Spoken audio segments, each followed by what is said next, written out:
श्री स्वामी समर्थ. स्वामी महाराज तुमच्या सर्व चांगल्या इच्छा पूर्ण करो ही स्वामींच्या चरणी प्रार्थना करते आणि आजच्या या नवीन व्हिडिओला सुरुवात करते. 19 डिसेंबर रोजी मार्गशीर्ष अमावस्या आहे. ही अमावस्या साधी नाही, ही अमावस्या आहे पितृकृपी मिळवणारी, लक्ष्मी प्रसन्न करणारी आणि योग्य उपाय केल्यास दारिद्र्य, अडथळे, क्लेश, कर्ज आणि नकारात्मक ऊर्जा दूर करणारी अमावस्या आहे. पण लक्षात ठेवा, या दिवशी काही चुका केल्या तर पितृदोष अधिक वाढतो. म्हणून या व्हिडिओच्या शेवटपर्यंत नक्की पहा, कारण शेवटी मी तुम्हाला अमावस्येला बनवून खाल्ले जाणारे असे 3 पदार्थ जे देवी लक्ष्मीला अतिशय प्रिय आहेत आणि जे खाल्ल्याने घरात धन, सुख आणि स्थैर्य येते, अशी संपूर्ण माहिती आजच्या व्हिडिओमध्ये देणार आहे. त्यामुळे व्हिडिओ हा स्किप न करता शेवटपर्यंत नक्की पहा. चॅनलवरती नवीन असाल तर चॅनलला सबस्क्राईब करा आणि असेच माहितीपूर्ण नवनवीन व्हिडिओ पाहण्यासाठी बेल आयकॉनलाही प्रेस करा, म्हणजे जेव्हा कधी मी नवीन व्हिडिओ अपलोड करेल त्याचं नोटिफिकेशन सर्वात अगोदर तुम्हाला भेटेल आणि तुम्ही एक पण व्हिडिओ मिस करणार नाही.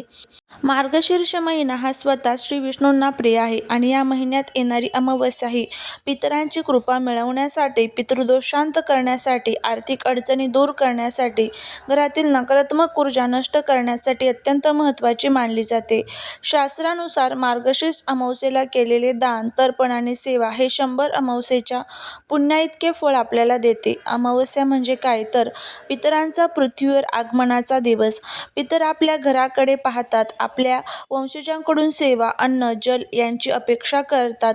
प्रगती आणि आरोग्य, धनवृद्धी. जर पितृ संतुष्ट असेल तर आपल्या घरात सुख, शांती या सर्व गोष्टी नांदतात. पण जर पितर नाराज असेल तर वारंवार अडथळे, कर्ज, विवाह विलंब, मानसिक त्रास या सर्व गोष्टींचा आपल्याला सामना करावा लागतो. अमावस्येला सकाळी काय करावे, तर सूर्योदयापूर्वी उठावे, स्नान करून स्वच्छ वस्त्रे परिधान करावे, शक्य असल्यास मौन किंवा सात्विक व्रत ठेवावे, घरात शांतता ठेवावी. या दिवशी मन, वाणी, विचार शुद्ध असणे फार आवश्यक आहे. अमावस्येला पितरांची सेवा कशी करावी? पितर तर्पण विधी घरच्या घरी तुम्ही करू शकता. तांब्याच्या भांड्यात पाणी घ्या, त्यात काळे तीळ, तांदूळ, थोडेसे दूध घ्या. दक्षिण दिशेकडे तोंड करून उभे राहा. मंत्र म्हणावा, ओम पितृदेवाय नमः 11 किंवा 21 वेळेस आणि जमिनीवरती अर्पण करा. हा उपाय केल्याने पितृदोष शांत होतो, घरातील अडथळे कमी होतात. अमावस्येला अन्नदान हे खूप महत्त्वाचे असते, कारण शास्त्रात सांगितले आहे, पितर अन्नातून तृप्त होतात. म्हणून अमावस्येला गरजू व्यक्तीला अन्नदान करा. गाईला चारा द्या, कुत्र्याला अन्न खाऊ घाला. हे केल्याने पितर अतिशय प्रसन्न होतात. अमावस्येला काय करू नये, तर मांसाहार, दारू, भांडण, केस कापणे, नखे कापणे, नकारात्मक बोलणे, अपमान, शिवीगाळ या चुका केल्यास पितृकृपा दूर राहते.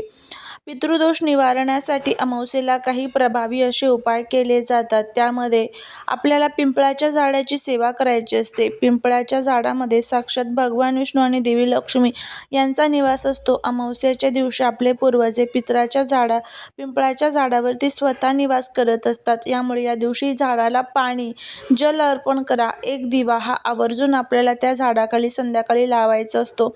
आर्थिक अडचणी दूर करण्यासाठी संध्याकाळी तुपाचा दिवा हा मुख्य दरवाजामध्ये लावावा. देवी लक्ष्मीला प्रार्थना करावी, माझ्या घरातील सर्व जे काही दुःख, दोष, अडचणी, दारिद्र्य आहे तर ते दूर कर, अशी प्रार्थना करावी. आणि ही प्रार्थना केल्यामुळे घरातील ज्या काही वाईट शक्ती, इडापिडा, नकारात्मकता आहे तर त्या नष्ट होण्यासाठी मदत होते. त्यामुळे हे छोटे छोटे उपाय अमावस्येच्या दिवशी आवर्जून करावे.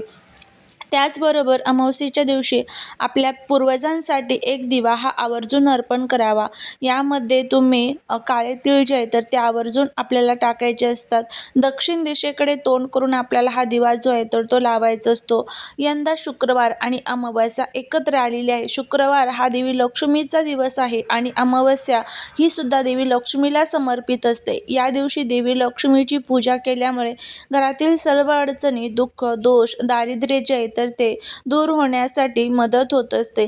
त्यामुळे ह्या छोट्या छोट्या गोष्टी ज्या आहेत तर त्या नक्कीच आपल्याला अमावस्येच्या दिवशी पाळायच्या असतात. या गोष्टी पाळल्यामुळे घरातील सर्व दुःख दारिद्र्य हे दूर होण्यासाठी मदत होते. घरामध्ये या दिवशी विष्णू सहस्रनामावली, व्यंकटेश स्तोत्रम, लक्ष्मी गायत्री मंत्र, विष्णू गायत्री मंत्र, कुबेर मंत्र या सर्व स्तोत्रांचं आणि मंत्रांचं आपल्याला पठण करायचं आहे.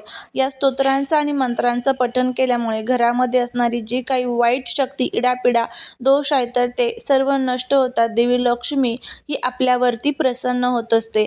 तर आता अमावस्येला आपल्याला हे जे 3 पदार्थ आहेत तर ते नक्कीच आपल्या घरामध्ये बनवायचे आहे. आता हे पदार्थ जर आपण बनवले तर देवी लक्ष्मीची आपल्यावरती अखंड कृपा होत असते.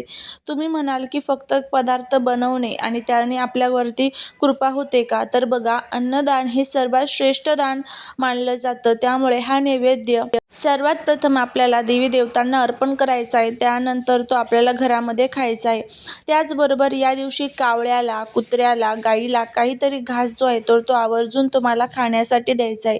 आणि जर दिला तर नक्कीच त्याचे जे फायदे आहेत तर ते आपल्याला बघायला मिळतात. बघा, आपण खूप कष्ट करतो, मेहनत करतो, पण तरी त्या कष्टाचं, मेहनतीचं फळ मिळत नसेल, घरामध्ये आलेला पैसा टिकत नसेल, सतत तो अडचणी, अडथळे यामध्ये खर्च होत असेल, अशा या ज्या काही आपल्या अनेक समस्या आहेत ना, तर त्यासाठी आपल्याला हा उपाय जो आहे तर तो करायचा आहे. मी 3 पदार्थ तुम्हाला सांगणार आहे. त्यातला कोणताही एक पदार्थ तुम्ही बनवू शकता. शक्य असेल तर 3ही बनवले तरीही चालेल. शक्य असेल तर फक्त 1 बनवा, 2 बनवा.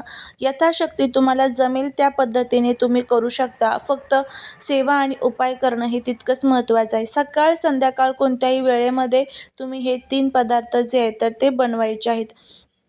त्यामध्ये सर्वात पहिला जो पदार्थ आहे तो म्हणजे आपल्याला बनवायचा आहे गूळ भात किंवा गुळपोळी. गूळ हा लक्ष्मीचा प्रिय पदार्थ आहे. अमावस्येला गूळ खाल्ल्याने दारिद्र्य दूर होते. गूळ भात किंवा गुळपोळी करून देवीला अर्पण करा. त्यामुळे घरातील सर्व इडापिडा, नकारात्मकता, वाईट शक्ती जी आहे तर नष्ट होऊन देवी लक्ष्मी आपल्यावरती प्रसन्न होते. त्यानंतर पुढचा जो पदार्थ आहे तो म्हणजे खीर. दूध, तांदूळ, साखर वापरून आपल्याला ही खीर जी आहे तर ती बनवायची आहे. त्याचा नैवेद्य देवी लक्ष्मीला अर्पण करायचा आहे. खीर हा सात्विक पदार्थ आहे जो पितर आणि लक्ष्मी दोघांनाही प्रिय आहे. खीर बनवून आधी देवाला अर्पण करा. पितरांना सुद्धा तुम्ही अर्पण करू शकता आणि त्यानंतर घरामध्ये तुम्ही स्वतः खा आणि बघा, यामुळे पितृदोष सुद्धा आपला खूप लवकर दूर होताना आपल्याला दिसून येईल. त्यानंतर पुढची जी पदार्थ आहे तो म्हणजे पुरणपोळी किंवा तुपात बनवलेली पोळी. तूप हे समृद्धीचे प्रतीक आहे. अमावस्येला तूप सेवन केल्याने धनवृद्धी होते असं देखील म्हटलं जातं. त्यामुळे हे जे 3 पदार्थ आहेत तर ते आपल्याला बनवायचे आहे. पहिला जो आहे तर तो म्हणजे आपल्याला गुळपोळी किंवा गुळ भात बनवायचा आहे. त्यानंतर खीर बनवायची आहे आणि तुपात बनवलेली पोळी किंवा पुरणपोळी बनवायची आहे. लक्षात ठेवा, हे पदार्थ श्रद्धेने आणि शुद्ध मनाने बनवले तरच त्याचे फळ जे आहे तर ते आपल्याला प्राप्त होत असते. अमावस्येला हे केल्यास काय लाभ होतो तर पितृकृपा प्राप्त होते, घरात शांतता येते, लक्ष्मी स्थिर होते, कर्ज अडथळे कमी होतात, नशीब साथ देते. त्यामुळे हे पदार्थ जे आहे तर ते नक्की बनवून बघा. नक्कीच तुम्हाला याचा जो फायदा आहे तर तो बघायला मिळेल. त्याचबरोबर दही भात जो आहे तर तो घरामध्ये या दिवशी थोडा थोडा प्रत्येक कोपऱ्यामध्ये टाकायचा आहे आणि नंतर दुसऱ्या दिवशी सकाळी स्वच्छ करून घ्यायचा आहे. यामुळे वाईट शक्ती ज्या घरामध्ये आहे तर त्या नक्कीच आपल्या दूर होण्यासाठी मदत होत असते. मार्गशीर्ष अमावस्या हा खूप महत्त्वाचा दिवस आहे. या दिवशी पितरांना आठवण्याचा दिवस आहे, लक्ष्मीला आमंत्रण देण्याचा दिवस आहे. जर तुम्ही या दिवशी योग्य सेवा, योग्य उपाय, योग्य श्रद्धा जर केली तर अमावस्या जर तुम्ही पाळली तर नक्कीच पितर आणि लक्ष्मी दोघांचीही कृपा घरावरती राहते. असा हा प्रभावी उपाय करून बघा, नक्कीच तुम्हाला त्याचा फायदा होईल. झालेली सेवा ही महाराजांच्या चरणी रुजू करते. व्हिडिओ जर आवडला तर लाईक, शेअर आणि सबस्क्राईब करायला विसरू नका. भेटूया पुढच्या एका छानशा नवीन व्हिडिओत एका नवीन माहितीसोबत. श्री स्वामी समर्थ.